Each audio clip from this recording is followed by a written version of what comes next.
Good evening, viewers of NAU Esports. Tonight, NAU versus Sacramento State for the finals of the Big Sky Tournament. My name is Ian Cyrus Klepslone, and tonight I am joined by my good friend Jerry. Jerry, why don't you introduce yourself a little bit further? I'm going to be our colorcaster for tonight, and we're super excited for this match to get the finals for the Big Sky Conference. We're hoping that we can get this for a 2-0. Obviously, we're hoping for a good match, to the 3, but, NAU gets 2-0 right now for this last final game. They will go through the entire Big Sky Conference tournament without losing a single round. They would play the least amount of League of Legends compared to everyone, even with the semifinals and finals accounted in for. And so, I mean, we want the 2-0, but obviously we still want to see some good matches here and a good game. And hopefully it gets close so we can, have it a lot of fun to watch and play against. But off the bat here, we're seeing Sacramento State banning off. They have the Evelyn, the Karthus, and the Darius. The Evelyn and the Karthus there for Funbari Onsen, the Darius for Kama Bird, and it's it's just really standard bands. Usually we see a Camille band as well instead of the Darius, especially for this good Big Sky Conference. But the Darius has been Kama Bird's like the highest, I wouldn't say highest win rate because it's all 100%, but he's been his most dangerous champion in this conference. Just massive amounts of kills, so they really wanted to get rid of that there. However, with NAU being the having a double pick, they have the Zillion Hecarim combo. We're gonna have Nets Zillion. We've seen a lot of really good stuff coming out from Zillion, and then we have Funbari Onsen's just Hecarim. is very, very strong on that Hecarim. And just having the combo, having Zillion speed up the Hecarim into to go tower dive, and then using the ultimate to revive Hecarim is absolutely so strong. And then for the third pick for NAU here, we're actually getting that Leona, which is going to be Twig's bread and butter. He loves that Leona. His Nautilus as well, but Leona is going to be his strongest pick, and very, very enjoys that pick. But over on the Sacramento State side here, we're going to be looking at the ADC pick for the first. It's going to be that Jinx. Jinx, we've seen a lot of picks in the Big Sky Conference just in general. Jinx is just so strong right now. She is one of the few meta ADCs, and having that global ultimate allows those picks to be taken from so far away. It makes her very, very strong, especially when you have a Xin Zhao who has such an early game jungler, and he can get those ganks in very early and very effectively. It's it's a really good combo to have a nice scaling champion like that to be backed up by an early game champion. Absolutely, and kind of on Jerry's point about Jinx being meta, she has actually been meta even through some of the nerfs. There were nerfs a little bit ago where stuff like Zeri got nerfed, and she's actually due for more nerfs, at least in my opinion, she should be. So it is going to be an interesting one here, because even though Jinx did get her range lowered on her Q until it's max level, she's still an extremely strong pick because she does what AD carries do, which is scale. She also has very high pop-off potential in a team fight with her Get Excited passive, and that can translate to into the early game, especially if, say, we have Xin Zhao getting a gank off onto the bottom lane, and if it works, Jinx gets a kill or an assist, she starts to get excited, she gets the increased movement speed and attack speed, and then she helps chase down the enemy with the rest of her team, and maybe picks up another killer assist, and it really just starts to snowball from there. But overall, I think both teams are going to be looking very well-rounded, especially in this first game. I'm a huge fan of NAU's draft thus far because of that Zillion Hecarim combination. This is something I've seen them play before. This is something that I believe we've actually seen in pro play before, not in recent memory. But then again, I haven't been keeping up as much as I would like. So that is somewhat besides the point, but either way, we are going to be seeing Net and Funbari Onsen on the Hecarim Zillion combo, something they've played plenty of times before, and it is going to be a really strong combination, especially with the synergy that Hecarim gets from movement speed. It's just going to give him more and more attack damage the higher his movement speed goes. But other than that, I'd actually like to point out that it seems like Sacramento State has committed to a bit more of a harder scaling comp. They have Cho'Gath, Ryze, and Jinx. Cho'Gath being a technically infinitely scaling champion with the feast stacks, as they will be granting him more and more health. And with Ryze, Ryze has always been kind of one of those champions where he's in lane and he does lane things, but other than that, he's not doing a whole lot up until he hits 2.5 items and maybe even 3 items. And at 3 items, he's starting to playing piano on that keyboard, go full crazy, slapping that keyboard mode, and he is outputting tons of damage, especially if you know how to work those combos. Ryze has always been one of those champions that the higher your APM and the more you know about his combos, the higher his ceiling in terms of skill can go. So it's a really, really crazy pick, especially if you have put the time in to learn it. Other than that, Jerry did also mention that Leona has been picked for Twig. Twig is a huge Leona fan, and with Piccolo on the MF, this is going to be a wonderful synergistic combination in the bottom lane, as well as great starts to team fights. And again, I think both teams are very well-rounded, but I'm a fan of NAU's draft here, just because I believe theirs is much better, well-rounded, and I think they really have good setup for what could be their carries this game. Another thing I would like to mention here as we go into that spectator delay for that 3 minutes is that there is a Cho'Gath and there is a Sylas. And it's a combination that I personally absolutely love. Silas steals that feast. Silas gets a little bit bigger and he gets an execute. You just keep stealing that Cho'Gath ult as much as you can. You eat minions when you can, or even if you don't want to use it for a team fight, or even to get a pick, and you get that Silas just a little bit bigger each time, and it makes it for some really funny, like kind of what were like basically it's just Silas just being absolutely massive in the lane is just really funny with that ultimate that he has to be able to steal other people's ultimates. But when you have the Rise ult, to be able to teleport over into different parts of the map, especially with your teammates, to try to get a better position, can be really strong. As well as the Jinx rocket, the Super Mega Death Rocket, being able to snipe people out that are trying to get away. Just doing what all these champions do best, but doing it when you want to, when you pick your ultimates, makes Silas so strong. And Kama Bird is very well suited on this Silas pick.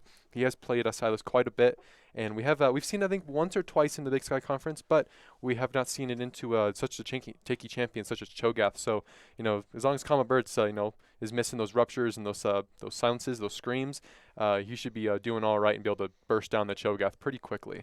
Well, the other thing, too, is with trading patterns, especially in the top lane, Cho'Gath should actually be looking to land a silence first and then maybe look for something like Rupture, just because if Silas is silenced, he can't use the Abscond Abduct, his 2 movement abilities, so he is really going to have a hard time taking beneficial trades that way, especially if Cho'Gath just straight builds defensive.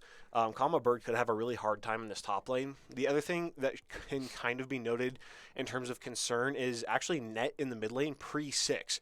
Now, after level 6 and when he has access to his ultimate, Zilean gets a revive. It's as simple as that. He puts a mark on someone, and if they die before the buff expires, they get brought back to life with a certain amount of health and a certain amount of mana. It's a simple ultimate, but it can be very game-changing, especially if lots of resources are used to blow up one particular person, and that person just gets a free second chance.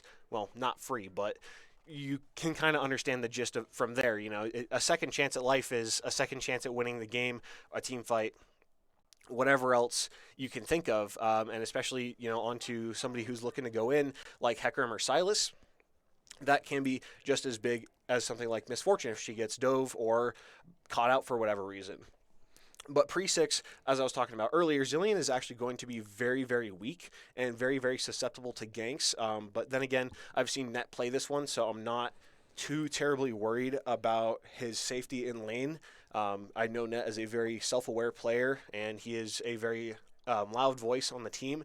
And I would usually say one of the voices of reason. But as we get into the loading screen, we are going to take a look at runes and summoner spells, and honestly, I would argue even skin choices. Yeah, no, and another thing I want to mention that we have a champion we haven't even mentioned yet, the Braum. You don't see that too often, the big burly dude with the the big mustache. I love to see him. You don't see him too often. He was a really strong bot lane pick, and he's always interesting to see pick because just the huge shield that he can put out and all the amount of CC that he has capable. He's always fun to watch.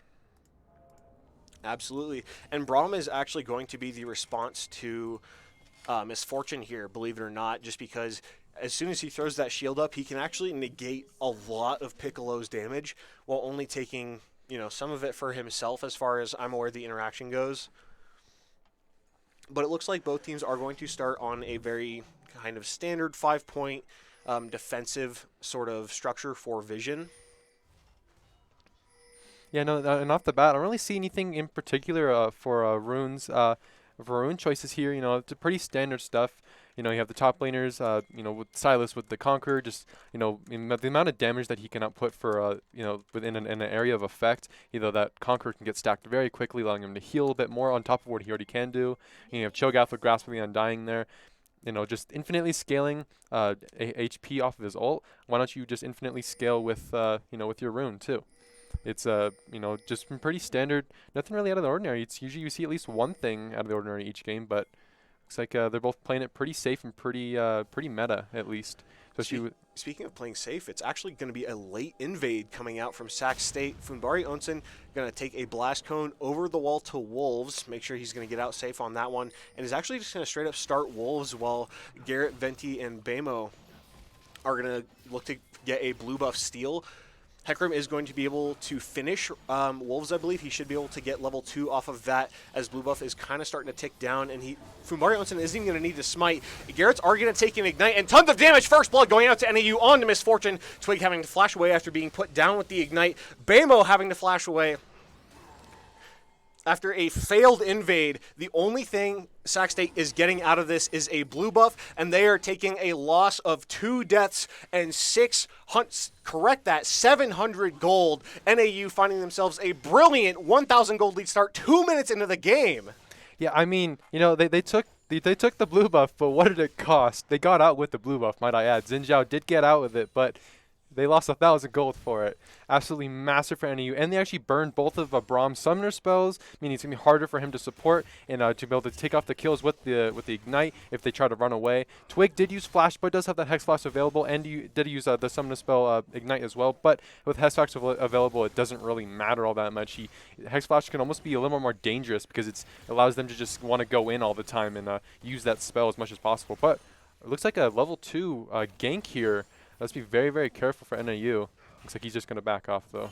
Yeah, it almost looked like a desperation play there for a second, but I think Sac State was probably keeping that in mind and making sure they weren't going to, throw the first game of the most important series of the tournament within, the first 5 minutes, because doing that is really not going to set you up for success for game 2. Although, if you really just wanted to go next, I suppose you could argue that fact. But again, I think it was going to be a desperation play.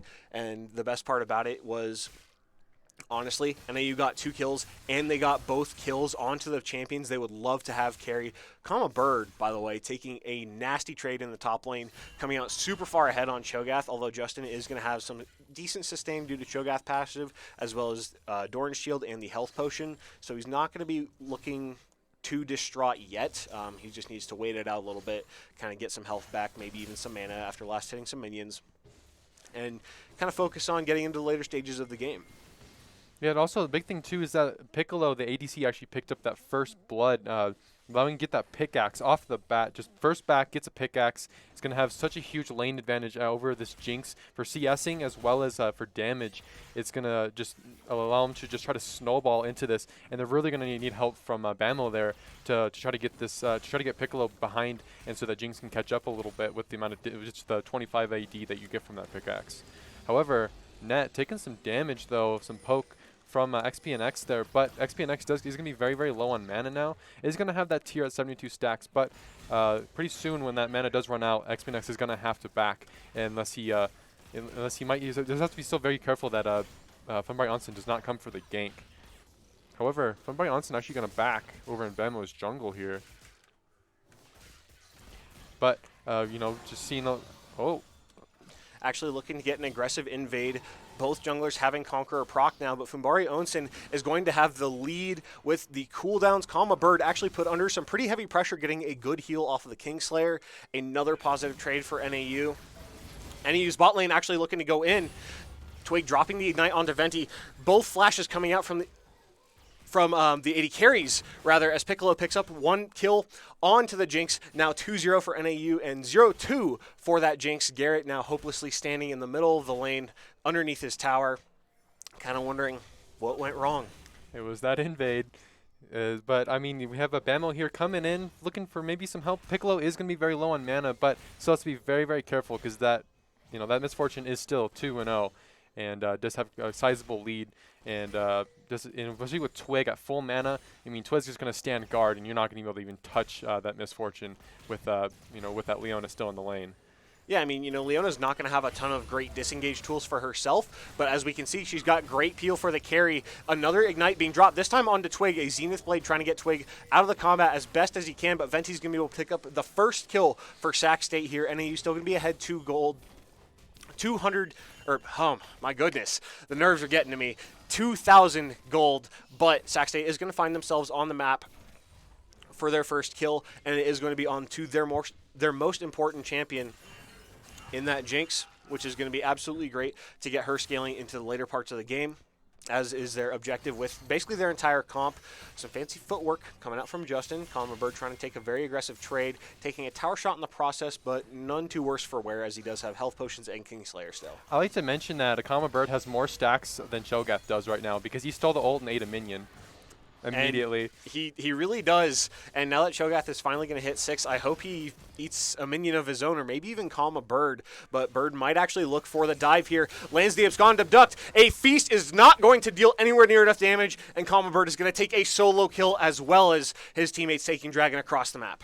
Yeah, I mean, the first Dragon being that Hex Tech, we already have the two most, funnest dragons to watch, the Infernal and the Hex Tech, off the board for the Soul, unfortunately. But hopefully we get something else a little bit more interesting than, say, a Cloud Soul. But we'll see. As long as it's not a Cloud Soul, I think we'll be good. But the Caster Curse has been real in the past, and it is very possible it could be real tonight. Funbari Onsen actually looking to get an aggressive option for a gank here. Twig going in. Ghost is popped for Funbari Onsen. Has the Onslaught of Shadows. Uses it right away. Gets the devastating charge off on Aventi. Piccolo going on a killing spree. Looking for 2. Landing that second shot. A double kill for NAU. A wonderful gank for Funbari Onsen. And NAU's bot lane is thriving. Yeah, that Onslaught of Shadows actually pulled both of them back. That was a huge ult. Calm Bird actually has to be careful here. Bamo coming in. Potential 1 versus 2 situation. Calm Bird does have the hijack and is going to be able to use that Crescent Guard to knock both opponents away, safely evading the gank. Although he is looking a little bit worse for wear, he will have health potions ticking, and he might actually be able to fight Xin Zhao 1 versus 1 since Xin Zhao is still pre-6. Yeah, so yeah, with no ult there, it's in a Silas that just heals too much. I mean, even Calm Bird being at half health, he still wants to take this fight against his Cho'Gath. He does have to be careful. The Feast is going to be back up. Oh, and there's the silence. It's not just the Feast. It is the silence and a potential gank from Xin Zhao. Funbari Onsen, now on the top side of the map, though, has the ability to affect this, and I would sure hope positively for NAU. He is down both his Ghost and his ultimate, but he still has the chance to turn this around with such a huge lead that he's got. Piccolo, by the way, completing that first item of the game is going to be that Kraken Slayer before 9 minutes. Miss Fortune is the queen of the Rift right now, and God help anyone she decides to set her sights on. Yeah, I mean, with the Kraken Slayer, it doesn't matter if they build armor against her. She's going to tear through it after that third auto attack and making that Braum and that Cho'Gath a little bit less tanky here for the early game. So if you can just get a little bit more kills. Oh. Calm a Bird looking for the angle. Misses the Abscond Abduct, but here's Funbari Onsen. Calm a Bird getting healing off the Kingslayer. Feast is almost going to take out the NAU top laner, but Funbari Onsen is here with the big axe in hand to go on a killing spree and save his top laner. Yeah, that 3-0-3 Hecarim, 4-0-1 Misfortune. It's this game is starting to be taken away, and we're hoping if they can continue to snowball it. Calm Bird looking a little worse for wear, but he's going to get that back in. He does have the ultimate up. Cho'Gath will have that reset for his ultimate, meaning he can eat another feast there for himself to get a little bit more health, and maybe even kill a champion such as Cho'Gath if you just try to dive him. Especially with Cho'Gath's feast being down, Calm Bird's going to be able to get back to lane at least fairly quickly before that feast is back up if he wants to try to take him. However, Garrett and Venti here looking bits, trying to get something out of here, but Piccolo playing pretty safe with Twig just right there in front. We'll see if they can pull anything out, but with Piccolo two-shotting caster minions now, it's a lot of damage coming out.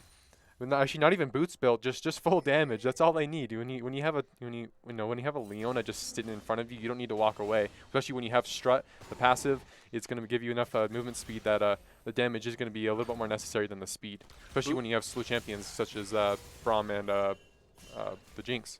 Boots for this case are for walking, and Piccolo doesn't walk, Piccolo struts. Piccolo has been strutting across the map and picking up these kills. Calm a Bird looking amazing on those trades. Funbari Onsen coming out from downtown, knocking Cho'Gath away from his tower and allowing Calm a Bird to pick up another kill. NAU just absolutely smashing. Basically 5,000 gold ahead at this point, by the way. We're basically looking at, 10 minutes, almost 11 minutes, 5,000 gold lead. You can do the math, but we're looking at, an ever-increasing lead. Yeah. And we are looking at a wonderful start to the series. Yeah, I don't think the objective bounties are allowed to come up with pre-15 minutes, but if they could, they would. Especially as XPNX is looking to get out, has the Realm Warp available, but it gets canceled with the devastating charge. Funbari Onsen on a rampage, and Piccolo is unstoppable. NAU is applying pressure everywhere across the map. This is their Rift, and Sac State is just trying to get by.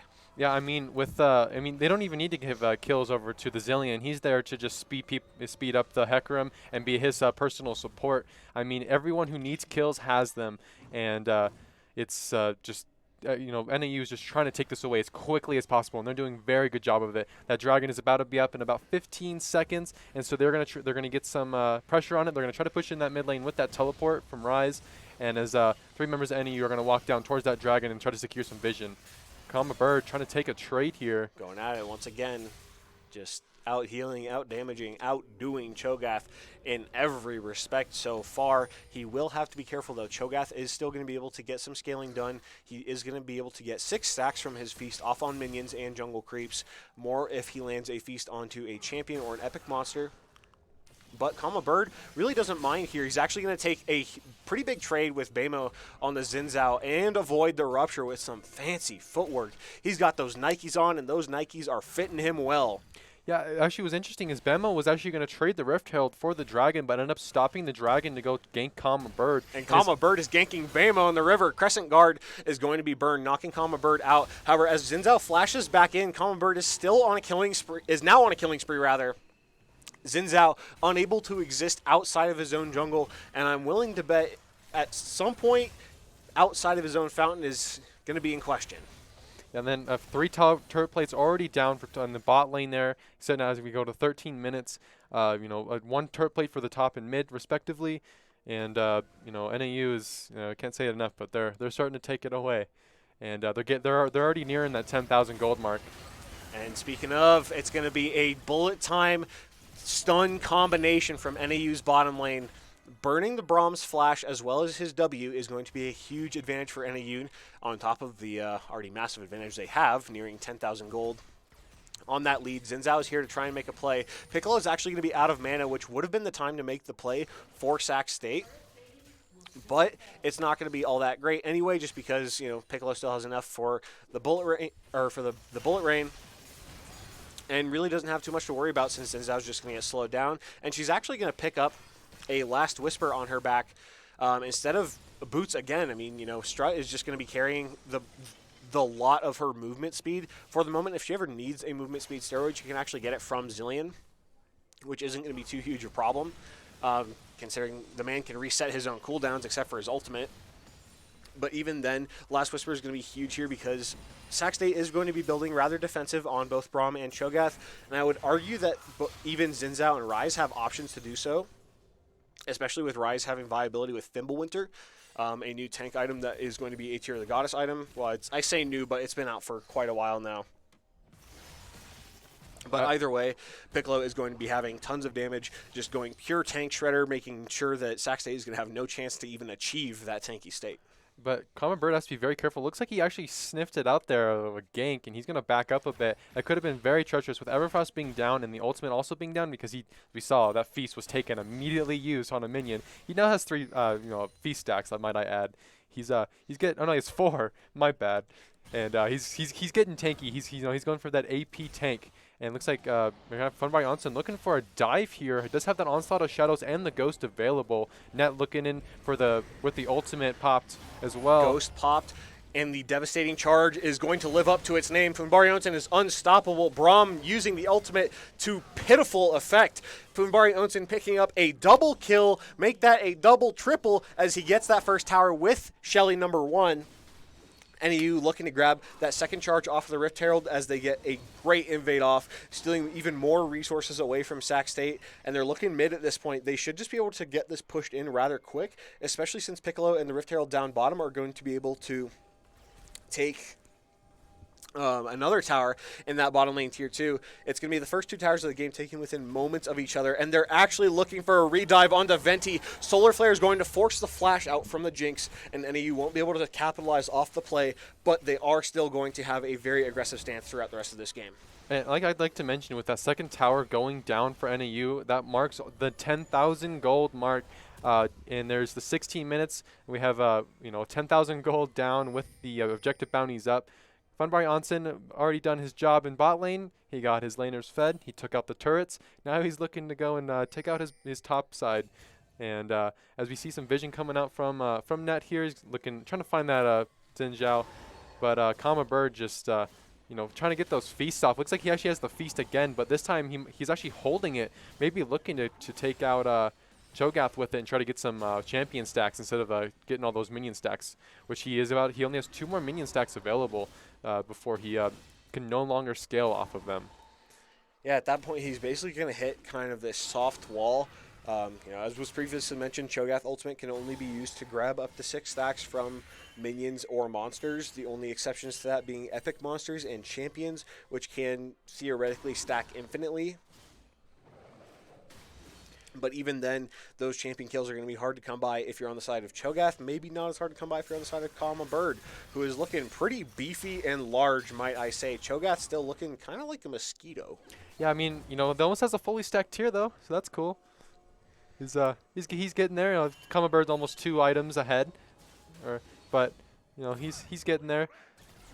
Piccolo just having just so much lane presence that they don't even really want to walk up. I think if the Braum Q would have even hit, it didn't even matter. Piccolo would have just still stood there like, bring it on, let's go. I got bullet time.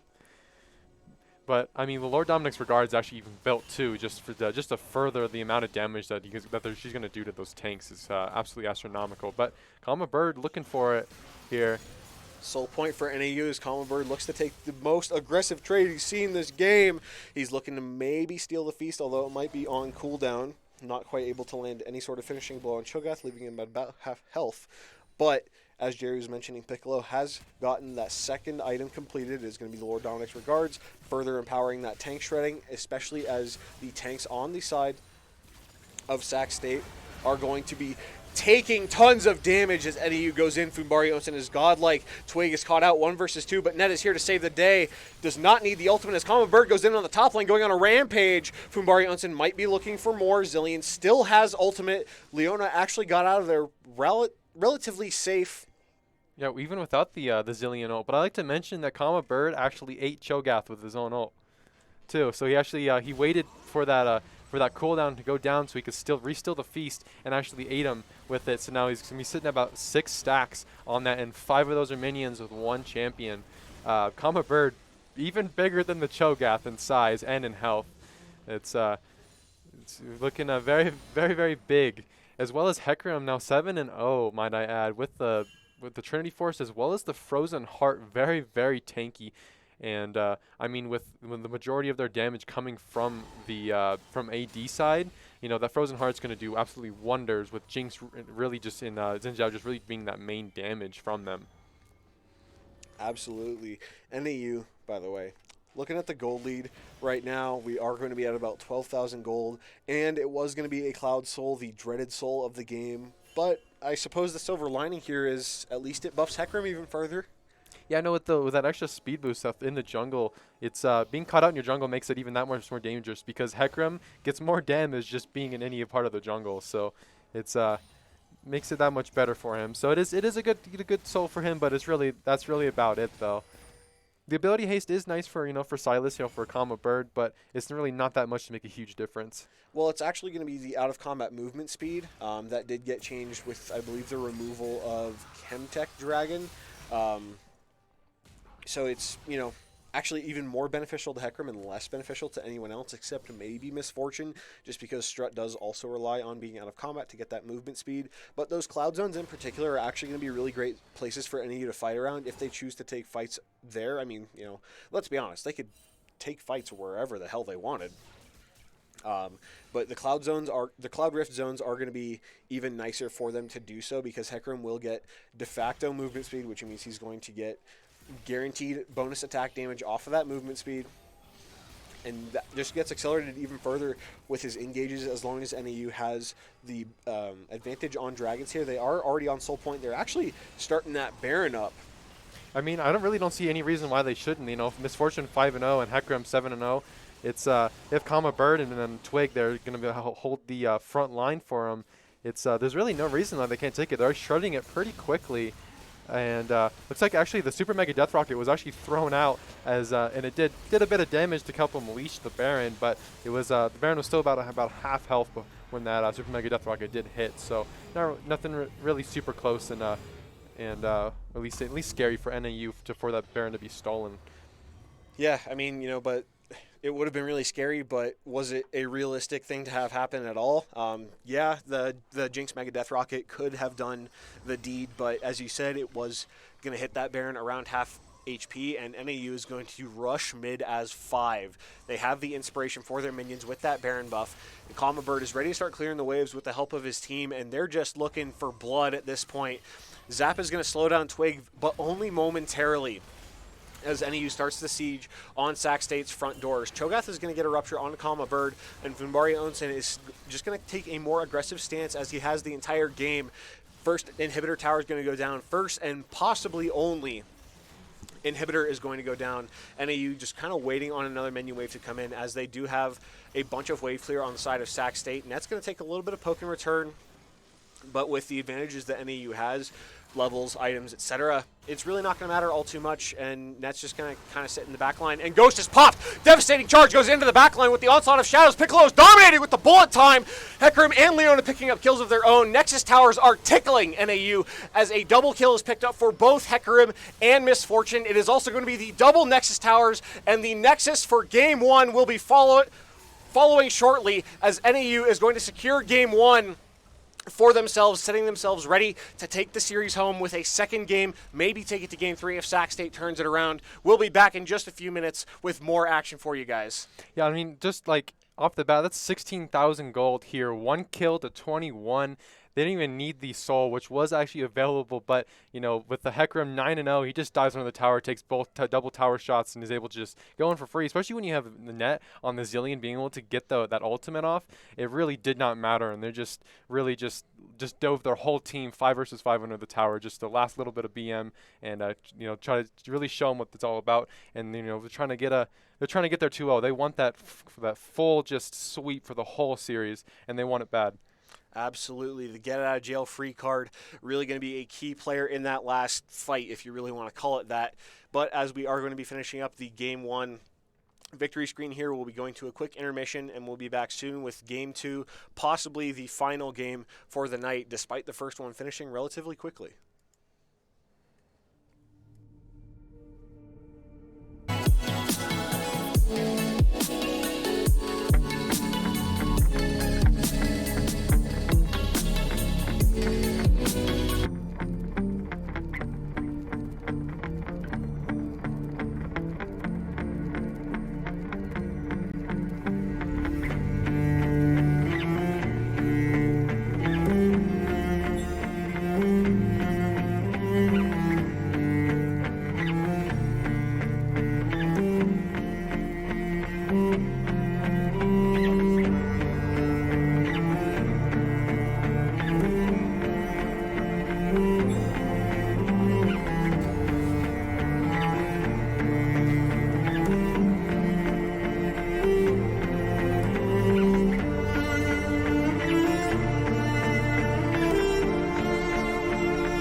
All right, everybody, welcome back for Game 2 of NAU versus Sacramento State in the Big Sky Finals. NAU is going to be 1-0 up against Sac State, and I believe our overlay is actually going to be a little mismatched here. NAU is going to be on blue side for Game 2, and Sac State will be on red side. And once again, NAU is 1-0 up against Sac State. So if they take this game home, it could be the end of Big Sky as we know it. But if Sac State takes this game, it will go to a Game 3, and we will have our pseudo-silver scrapes moment, as this is a best of 3, not a best of 5, as you could probably confer from my earlier rambling. But either way, we are excited to get into this game. Picks and bans are already starting up. NAU banning very similar picks to what they banned last game, and Sacramento State actually getting a little different with their picks. I don't believe they banned the Darius last game, but they did hit that Karthus, and I fully expect them to hit the Evelyn, which are going to be Funbari Onsen's main picks. However, that Hecarim was super devastating last game, so it would be a very viable ban as well. Although we do see that Evelyn coming through, so it is going to be first pick going over to NAU. Common Bird in charge of that first pick is going to be possibly picking for himself, although I doubt it, as top lane is a pick counter pick kind of lane. But it is going to be the Zilean locked in once again for Net in the mid lane, as Net was playing that last game, and he has played it plenty of times before to great effect with Funbari Onsen's Hecarim. Jinx going to be locked in with that Hecarim taken away from Funbari Onsen. Sac State displaying a little bit of draft knowledge here, doing really good on that one just alone. It is going to be how they need to take this game back to get to that Game 3 state. Yeah, I mean, with the Zilean being first picked, I mean, it's really just a no-brainer to not give them Hecarim. I mean, they saw how well the Hecarim did last game, just let alone. But I mean, they really do not want to let them have that combo again. I mean, Zilean being so strong. I mean, Zilean really just made the mid lane just a snooze fest. Nothing happened in there except for the ganks. And with Net being able to play so safe and being so impactful in team fights, they really do not want the Hecarim combo at all. However, we're actually going to see we're going to see the Leona again at least, but hover over Draven, which we have not seen. There it is, in Xayah. But they're going to have Twigs. Leona again did very, very well, very good early, and they'll allow them to actually get the first blood because of the stuns from the Leona. So, I mean, they want to pick it again. And same with actually the Braum. They did actually like the Braum Jinx combo, but this time they're going to go for that Xayah. Except for instead of the Misfortune, which is interesting. I wonder what they wanted to do there specifically. But with Xayah, with the somewhat newer build anyway, you have the Summon Aerie, and you're going to go Lethality is so strong and gives her a lot of blow up potential and a lot of actually almost one shot potential if you have enough feathers to pull through people. And make sure you have actually a pretty safe laner when you do have that feather dance up, when you have that ultimate up, to go pretty much invulnerable and get a lot of damage out. And so Leona might be able to get a couple roams in when that ultimate is actually available for Piccolo.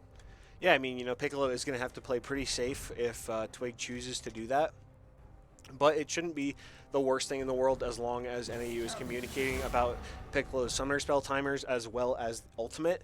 Jinx Braum is also not the most aggressive lane. Braum can play on kind of a forward-facing foot if he has the advantage, but he is kind of primarily dedicated to defending his AD carry rather than making sure they can get that kill going. Talking about the round 2 bans, by the way, jungle and top have yet to be picked for NAU. So we are going to see those bans in kind. NAU actually banning out the Mord and Poppy. Mord is going to be a really good ban here because it's not something you want to go against, especially when you have that very key player on your team.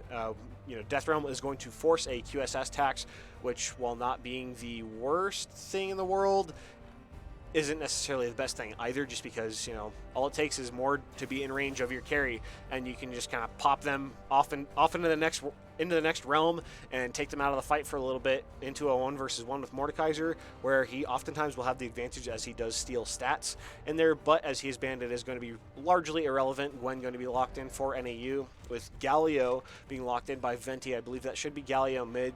So it looks like Sac State is going to have a rather roam-heavy mid, interestingly enough, as Ryze has some of the same potential, not necessarily some of the same design.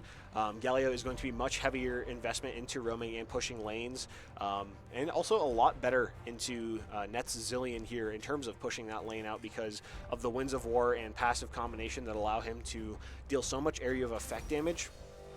The top lane being picked last for Sac State as the whole pick counter pick argument comes into play once again. It is going to be Kled versus Gwen up in the top lane, and Gwen is not something I've seen Common Bird play often, but she does do quite a bit of damage to tanks. That's kind of her identity, is to be a tank shredding AP bruiser essentially, whereas Kled is going to be, AD bruiser. He has a great potential to bully in lane, especially if he is able to get that first blood or get an early kill with the help of his jungler. He has a lot of kill pressure just because of jousting and the bear trap on a rope, as well as great team fight engages with charge, which is actually going to synergize with Hecarim here, as we've been talking about tons and tons last game. Hecarim is going to love extra movement speed, and Kled is going to give him that with the charge, but it is going to be somewhat situational, as Kled can kind of use charge to get a flank instead, and Hecarim can honestly be a lot more of a kind of in-your-face engage, although that flank will certainly help. And as we get into that 3-minute spectator delay, we'll go ahead and talk a little bit more about those champions and what they might be able to do this game. One thing I would like to talk about is that Shyvana. Yeah, no, so Brian Onsen was talking about, so he's up and playing a bit of Shyvana. He really likes the tank aspect as well as the damage, more just like a different kind of style of Hecarim. And the gank potential with the dragon to go over walls is also very, very nice. And Shyvana does a lot of damage and can actually be adaptable to be able to build AP or AD. The AP is a little bit more, the AP tank is a bit more mainstream, but the AD is still as possible and does do quite a bit of damage, especially with Shyvana being so quick. Another thing I'd like to mention, though, is that the last ban from Sacramento State was the Ivern. That's a ban you never really see. And, Funby Onsen being a Masters jungler actually from his Evelynn, his Ivern, and his Hecarim, they do not want to have that Ivern in the game, especially when you have a Hecarim trying to get up speed and suddenly you just, you're rooted and suddenly you just jumped on top of. It's not very... It's not something that you want, and just a ban that we actually haven't seen any team actually ban off of Funby Onsen yet. And I'd like to mention too is that the Gwen for Kama Bird, I have personally seen Kama Bird play Gwen actually quite a bit, and it's just another really aggressive AP top lane, really good at shredding those tanks. But when you have Kled, who is he does build tank, but when he has those 2 health bars and becomes invulnerable temporarily, he does have to be very, very careful with that needlework, with that ultimate, that he doesn't throw it out the needlework when Kled dismounts, otherwise the needlework will cancel and he will be missing out on a lot of damage. But still have to be very careful with that W passive on Kled, that Kled doesn't just turn the trade quickly over if Gwen does not have enough lifesteal to out damage that before Kled remounts Skarl again.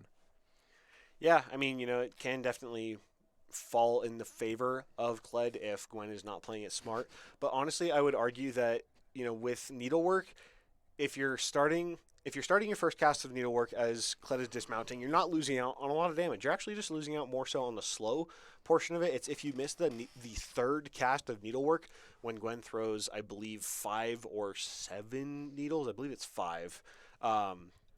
That's a ton of chunk damage that gets missed out on if Kled is in his untargetable phase after dismounting.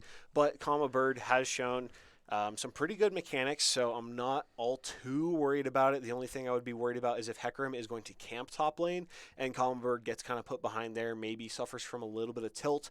But even then, if Hecarim's camping top lane, the rest of the team kind of has the map to themselves. And another thing I would actually like to mention too is, as for the Gwen, is really just the Jinx.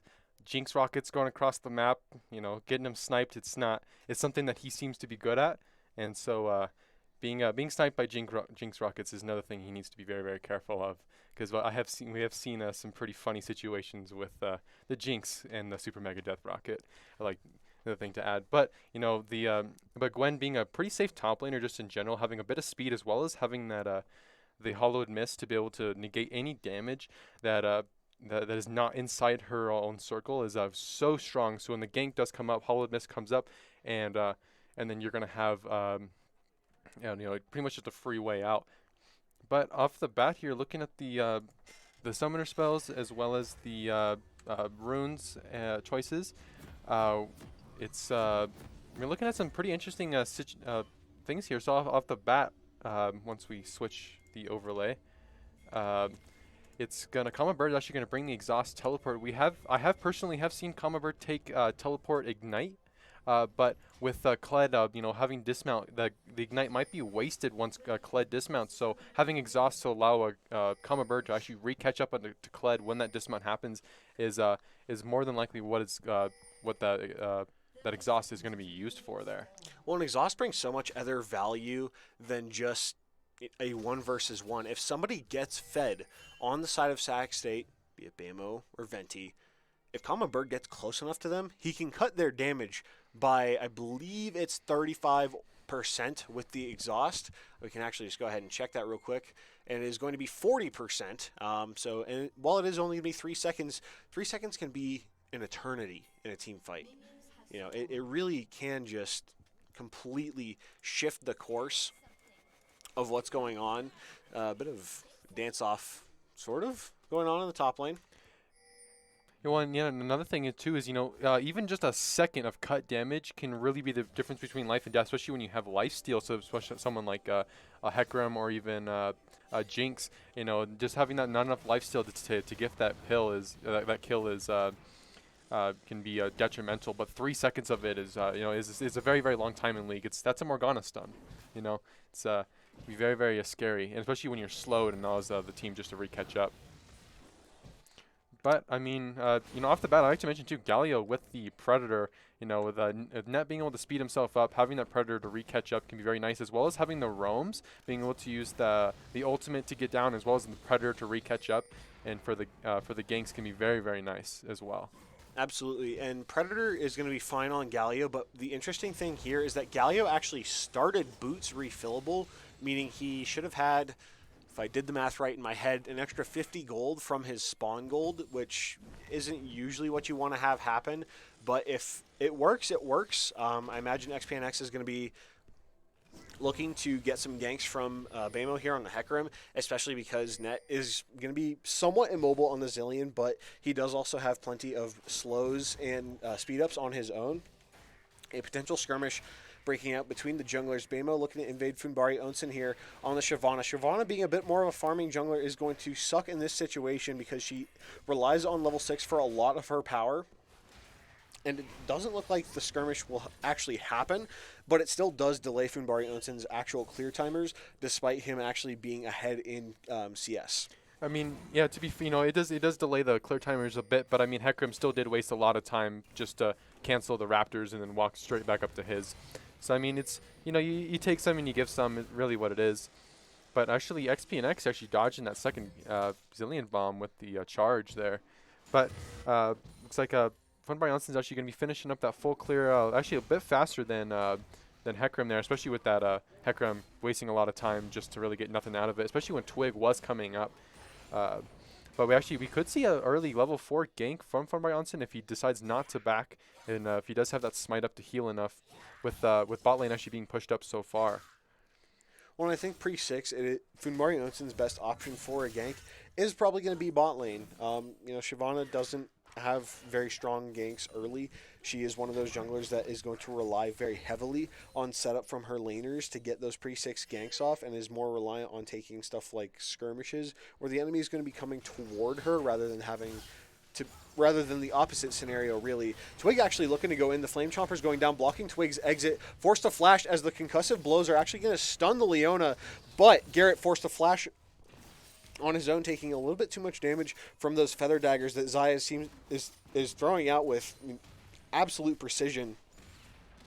Health potions will be ticking, and Funbari Onsen is actually going to be sitting in the river bush. Another Zenith Blade going in. First blood for NAU. Piccolo picking up another great kill, taking a great first step into the second game, just like that first game. Jinx also forced to flash, still has the cleanse available, though, as Hecarim starts to look for an invade onto Funbari Onsen's blue side. But at the bat, Funbari Onsen actually looking for a bit of an invade himself. It actually looks like some pings going down. But we actually saw XPNX going for the roam there, but as soon as he got there, the fight was already over, and so wasn't in lane for very long, and allowed Net to get some free XP and CS there without any trouble. However, Kama Bird actually going to be spotted out by Bamo there, and is going to have to back off. But with that information that Bemo is going to be backing, that could allow it. By Onsen to actually, he's going to know that he's going to be in that blue side, so it could look for an easy gank in the top lane without any contest. If he so chooses to do it before for a pre-6 dive or pre-6 gank. Yeah, I mean, it's possible, but it looks like Funbari Onsen and Bamo kind of passed each other. Two ships in the night kind of thing where, Hecarim did get out with the Gromp, and, it just kind of is what it is. NAU got first blood. It's worth way more than a Gromp. It's 400 gold versus not even 100 at this point, and we're actually going to have a pause pop up. We can go ahead and take a quick look at what that is. It looks like Sac State is having an issue with their AD carry Venti. His game apparently having a slight issue of some sort or another, but this is going to give us a good chance to kind of catch up on some of the overall discussion about how the game is going, most notably the slight CS gap in top lane and the first blood for NAU. Yeah, I mean, every lane is even or ahead for every single champion. Might add for NAU here. They're going to be up almost 1,000 gold here at almost 6 minutes, and doing very, very well. They have 3 summoner spells down on bot lane with only 2 for NAU. Both the teleports down for mid lane, and really actually both top laners have full summoner spells up. But right now, I think they're really just waiting for one or the other in the top lane just to step out too far with. Both being very, very dangerous champions to actually step out too far with. And with, Kled being able to, stay on you and do a lot of damage with that W, as well as Kama Bird with the snip, that Q, and as well as now the needlework that is now, that he just got with that level 6, as well as the exhaust, might I add. They're both just trying not to step out of line too far here. Yeah, I mean, there's really almost no reason that Kama Bird should be losing a 1 versus 1. A 2 versus 1 could be a different matter, but with well-placed needlework and even snip, it could turn out to be the other way around, and the pause is going to come undone, but we're going to have a bit of an issue with the spectator. Shouldn't actually worry about anything too much, as I believe the spectator should just be catching up to the overall state of the game, and as we get it backed up a little bit, it looks like everything is in working order once again. Some first backs are coming out from both the Sac State jungler and mid laner, both actually getting boots. Galio, we kind of knew that was going to happen. Hecarim, it makes sense. The ability, haste, and the movement speed are fantastic for the champion. It allows him to swing his glaive around a little bit more. It allows him to move a little bit faster, hit a little bit harder. So really not too much in the way of rocket science going on there. One thing that was pointed out to me a minute ago by Jerry was actually going to be that Justin for Sac State, the top laner on Kled, is actually going to hold 2 trinket wards in his pocket. He has not placed a single one down since the game started, and even though it looks like Sac State is going to commit to starting the dragon, it's going to be a nice kill onto Garrett. Funbari Onsen taking the last hit onto that one, taking plenty of damage on his own though, as Venti's going to get a zap with the cork pop off the Mafia Jinx, the Crime City rather. Heroic entrance tried to be a heroic exit by XPNX, but Net is going to be able to pick up that kill. NAU going 2 for 1 and having priority on the dragon. However, their jungler did become the only casualty of that fight, and Net is actually going to be put under some crazy damage from Bamo, forced to ult himself and not aggro the dragon, as aggroing the dragon is a death sentence. Twig trying to stay alive as long as he can. Net flashing over the wall as the charge comes in from Kled. Piccolo now on the run, tail between the legs. Dragon is once again started for Sac State. Funbari Onsen not making many moves to try and contest it. NAU, I think, just willing to take the loss on this one, as they did lose Leona there as well. Funbari Onsen actually pathing up toward the top side to get ready for that first Rift Herald and maybe even get an invade in. Yeah, I mean, with 5 members down on at the Dragon actually showing, Kama Bird actually is going to be able to push in the lane, maybe get a tower, a plate as well, maybe even 2 if he's quick enough, as well as Funbari Onsen actually going into the red side, but actually ends up stopping and turning around, knowing that he still isn't very, very strong right now, so he's going to just go back to his blue side. But Kama Bird actually going to take 2 tower plates here. That dragon is going to be that Cloud's dragon for the second drag of the game, so we will not have another Cloud Soul. We'll have something a little bit different for this match. Thankfully for that, we're gonna have one of 3 souls. We will have the the Hextech Soul, Infernal Soul, or the Ocean Soul. All very good souls, in my opinion. Some more interesting than others, but yeah, I would say that's the best way to put that one. Piccolo starting to run a little low on mana. lethal tempo was actually going to be the choice here, so we aren't seeing lethality Xayah. So mana could become an issue at least until something like Essence Reaver is finished up. If Piccolo chooses to go that item in particular, as tier is more of a lethality option for Xayah. An invade actually breaking out from NAU here, as it looks like a lane gank is going to be set up in the bottom lane. Bamo going to be starting that devastating charge, but it won't really get too much value. Even with the zap landing from Jinx, Piccolo is just going to be far enough into the lane where it's not going to be worth going in, especially because that ultimate is still being held.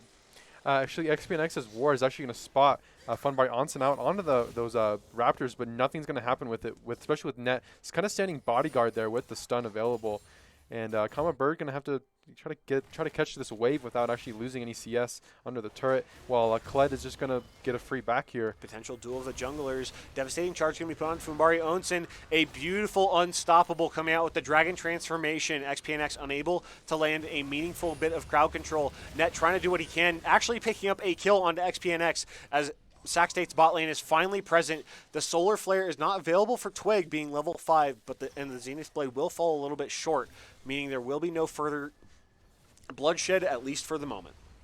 Yeah, no, I mean, with 2 kills ahead for NAU, they're going to be up almost 3,000 gold here as we enter that 10-minute mark. That second dragon's going to be up in about 2 minutes, 30 seconds. And Common Bird actually going to get his second back of the game. And looks like he's going to get that Leeching Leer there. He's going to be building that Rift Maker, which is pretty standard for Gwen. That Leeching Leer is actually going to be a huge power spike, though, with the Omnivamp that he's going to gain from it. And that's where a lot of his trading potential is actually going to be come very, very strong. Oh, actually, Net's going to be taunted, and XPNX is just going to turn around and be like, just going to stop the pack and go back to what he was doing. But, the Leeching Lair, though, is going to help with that long, sustained fighting and allow him to... XPNX almost stopping the back a second time.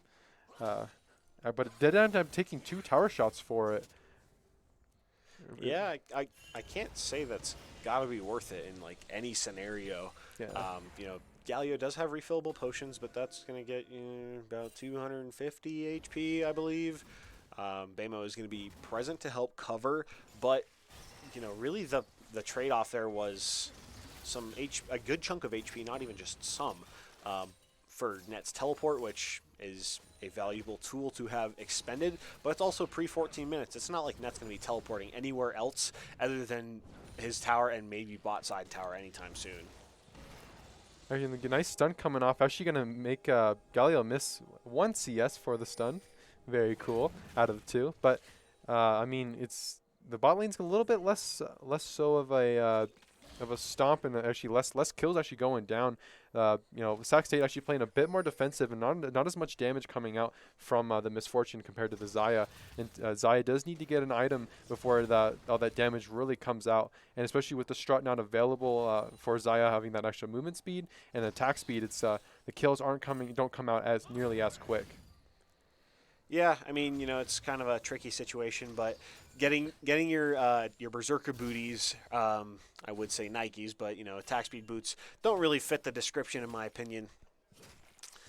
Getting your Berserker booties ready is going to be a great early attack speed boost, especially when you're on something like Xayah, who likes to have those auto attacks coming out a little bit faster in trading patterns or all-ins, as well as the maneuverability in general.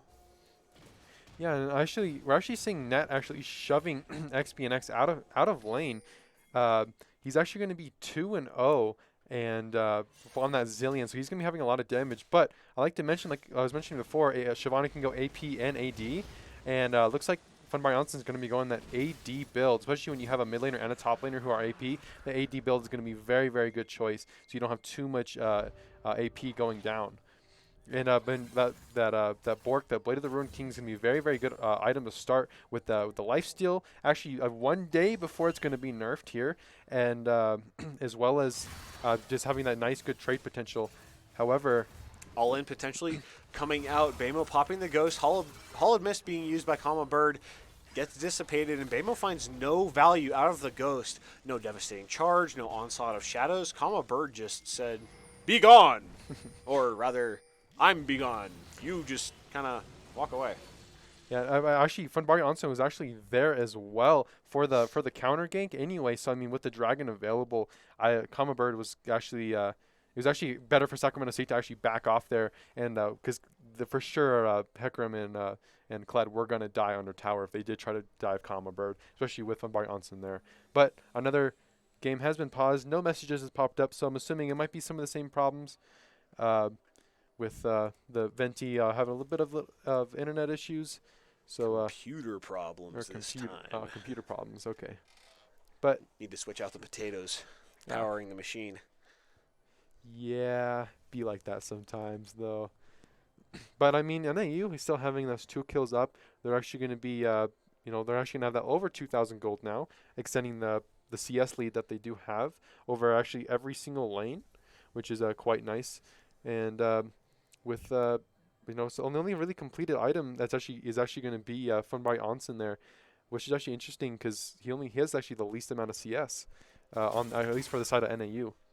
I mean, he does have the least amount of CS for NAU, but honestly, it's really not going to matter all that much. And Comma Bird's actually going to be looking for the all-in. Exhaust has been going down as Kled tries to fill up the courage bar, but the snip, and the needlework are on point. A solo kill for Comma Bird, and XPNX is taking a little bit of damage under tower from Net. And, as I don't think we mentioned during the pause, second Dragon got taken by NAU. Yeah, it's a Cloud Drake. It's whatever. You just use it to get to the next part of the game. But it is going to be a Hextech soul, though. It's going to be a really fun soul to actually watch. You're going to have a bit of damage. So, it's like an Infernal Drake, but with more, with a little bit of zappies going on. And Net actually taking a tower shot, trying to get some another cancel that he was receiving for the back for XPNX, trying to return the favor a little bit. But with Comma Bird getting that nice solo kill, hitting every single needlework, might I add, onto that Kled when he was dismounted, as well as the exhaust being used. He's actually going to have that Rift Maker, and he's going to finish off that those boots there to help with that little extra armor and movement speed, and is going to try to further extend these the lead that he does have over Kled in the top lane. Absolutely, and the thing about Kled, right, is sure he's an angry Yordle on a weird-looking lizard bird thing. Twig actually going in on the bottom lane. Not looking for anything more than a trade, though. Garrett taking a little bit of damage. Twig taking some back. Not too much actually going to happen off of that one. But as I was saying earlier, Kled is just going to be kind of an angry Yordle on a bit of his cowardly lizard. And when Scarl is gone, Kled has his own 2 feet. That's about it. And he doesn't have a whole lot of wiggle room to avoid the needlework. Charge coming out from the Kled, as well as the devastating charge. Hollowed Mist is going to try and protect Comma Bird, but it's not going to do near enough. Justin managing to take that last hit onto the Gwen with the help of his jungler. Ghost, I believe, was not used because it's still on cooldown, but that Onslaught of Shadows was. Piccolo actually taking a little too much damage here, forced to pop the ultimate in response to Braum getting a little aggressive with his own. Solar Flare being dropped by Leona. Heroic entrance coming in from Galio. Piccolo's rooted, can't get away! Ignite is ticking, tick, tick, tick. Piccolo gets away with a sliver of health, so too does Garrett for the moment, but here comes Funbari Onsen. Jumping straight in the middle of the fight, takes 1, looking to get 2. An excited Jinx is going to put up a huge fight, but the Mega Death Rocket is going to fly wide. A triple kill for Funbari Onsen as Net is looking for some damage in the top lane. Now it's the battle of the junglers as Funbari Onsen is left on his own to try and survive the Hecarim. An 800 gold shutdown going over to Sac State as Justin is now potentially winning the 1v1 against Net. Net dropping the Chrono Bombs onto himself as well as the time shift to try and stay alive. He is pinging himself. He is pinging his top laner. He is screaming for help from anyone. But now Justin is on the back foot again. Net getting a fresh mana bar and a fresh health bar. Kled forced to joust away. What an action-packed set of moments. And Comma Bird actually almost going to take that mid turret along with those events. But I mean, Funbari Onsen getting the 1v3 down, the nice cleanup, showing what AD Shyvana can really do. It's not all about AP. We're going back to the old days in the AD Shyvana. And they're gonna have the Garrett actually have to come up and stop Comma Bird's push and try to defend that mid turn as much as possible. Shyvana really showing off there that, damn, the dragon do have hands. Yes. And those hands be slapping. A wonderful triple kill is going to be held. It is going to mean Funbari Onsen gets started on what should be that Frostfire Gauntlet, which is going to help augment some of the tankiness and sticking power of Shyvana in the later game fights. Hecarim does have the Triforce has the Triforce built, not available, and is working on what I believe is going to be the Frozen Heart next, probably mimicking Funbari Onsen's build from the first game. But NAU is still holding a decent lead. It's nothing overly solid. It's not game-ending. It's not 10K gold at 16 minutes like it was last game. And as Sac State starts posturing around the Dragon, we are going to be seeing that first Hextech Dragon come up in the next few seconds here. Kama Bird in potential danger of being caught out, but with Finbari, Onsen, and Twig in the nearby river bushes, he is really not going to be all too worried about it, and NAU is actually going to reclaim some pressure over the Dragon Pit. Piccolo taking a little bit of poke from both Braum and Jinx, forced to burn the ultimate immediately. Onslaught of Shadows going down. Piccolo is down! A massive stun coming out from Net. The needlework is immaculate! A double kill for Calma Bird. Net picking up another one. Jinx is starting to get excited, though. However, she has to run away, even as Kled remounts. Net's going to pick up another one, and Charge is going to be used to run away! Scarl has tucked his tail between his legs, and NAU is taking the fight 4 for 2. Funbari Onsen is still up. They are going to be able to take this Dragon, no problems at all. And good God, the needlework on Gwen. Did you see that quadruple stun into the Dragon just going straight in? We saw the needlework coming out. That was a massive just wombo combo that from NAU there, and it was just absolutely massive. And that's what you like to see, though. It's nice, almost nice. 4 kills picked up. You know, the Scarl did have to, Kled did have to use the ultimate to run out. They did actually almost get Kled there, but he was able to get that passive and remount. But with that being said, they're going to pretty much be able to take a bottom turret, and they took the mid turret to go with it. The Rift Herald is going to come up, and they're going to clear off some vision and maybe even try to see if they can take this Rift Herald. Actually, no, it's going to be about a minute to go down, and so Rift Herald is definitely not going to be taken here. But Common Bird does need to be careful as he's going to be surrounded. Common Bird immediately ignited by Braum. Hecarim going in the middle of 4, taking off a little bit more than he can chew. Funbari Onsen saying, hey, I can chew on that Jinx. Bamo still running away with a sliver of health. However, Funbari Onsen is hot on the heels. Speaking of hot, is going to be that breath taking down the Hecarim. Piccolo getting a wonderful last hit onto the Braum. Rift Herald is going to be started, I believe, but there is nowhere near enough time, as Baron will be spawning at that 20-minute mark, regardless of whether Shelly number 2 is alive or not. Funbari Onsen getting a little bit of an invade off, just kind of stealing red buff away. Kled actually trying to steal it back, but Funbari Onsen is going to be the better duelist here. The Blade of the Ruin King and the Frostfire Gauntlet compiled with the mark from Shyvana's breath and the double dragon fists coming in. Kled is going to find himself 6 feet under. Yeah, I mean, they actually were able to pick up Shelly there before that Baron does come up. Pings are going down. They might even want to take a Baron here as it comes up. But, I mean, it's still they have to shut this down very quickly. But, I mean, I don't think Sacramento State would even be none the wiser. They just took Rift Herald. Why would they still be there, But, I mean, they're going to be in for a surprise once that Baron does go down. Yeah, I mean, it's that 20-minute Baron. NAU looking to secure that 10,000 gold lead once again. Gwen going to be sort of caught out in the enemy jungle, but not really much at all, despite what you might think. Kama Bird just kind of hopping and skipping away. Bamo not really wanting to chase. 2-2 on the Hecarim. A solid score, but nowhere near enough to take on the 2-item Gwen with Baron buff. Yeah, I mean, we're going to see that Funbari Onsen now 6-2. Going to finish off that Frostfire Gauntlets. Is now going to be able to slow along with that on-hit damage and that lifesteal that is going to be, and that burn is on for the Dragon that's going to be available there. And it's just going to just really be so hard to kill. It's going to have damage and have tank. That's really just the combo that you do not like to fight against. But I mean, you see Kama Bird actually here going to have 2 items. Going to have that Gnasher's Tooth now. You're going to have that 50% attack speed as well as that 100 AP, and is going to be very, very strong. And that's going to be leveling Twig up a little bit there. Help his support get 2 levels ahead of Garrett, might I add. Absolutely, and NAU is going to look for a repeat of last game. Calma Bird, the deviant factor here in a side lane. NAU is almost at that glorious 10,000 gold mark, inching ever closer to it with that siege. Calma Bird just taking chunks off of Justin, maybe looking for the 1-versus-1. Leona actually dropping the Rift Herald. Maybe Sac State forgot it was there, but NAU sure didn't. Shelly's going to look for that first charge, taking down that one and potentially only inhibitor turret. Going to get a good chunk of damage off onto it. But now NAU just wants the siege. They're knocking on the front door of Sacramento State, and that first mid inhibitor turret is going to fall. And as the charge starts, it is potentially the last fight of the game. The root caller coming in. Venti is going to be the first, Twig is going to be the first casualty. Kalmaberg going on a killing spree as the damage from NAU is just way too high. NAU taking down one member after another, 3 members down as soon as the fight is started. Twig is the only casualty. Baron Buff is held by 4 members of NAU. Fountain is doing what it can, but can it do it quick enough? Baymo next PNX, the last remaining hope of Sacramento State. Baymo trying to go in, going down and immediately shredded to pieces. He is horse hamburgers for NAU, and an ace for NAU. The second Nexus turret will fall, and NAU is going to take down the Nexus and take home Big Sky Finals 2-0! NAU, let's go!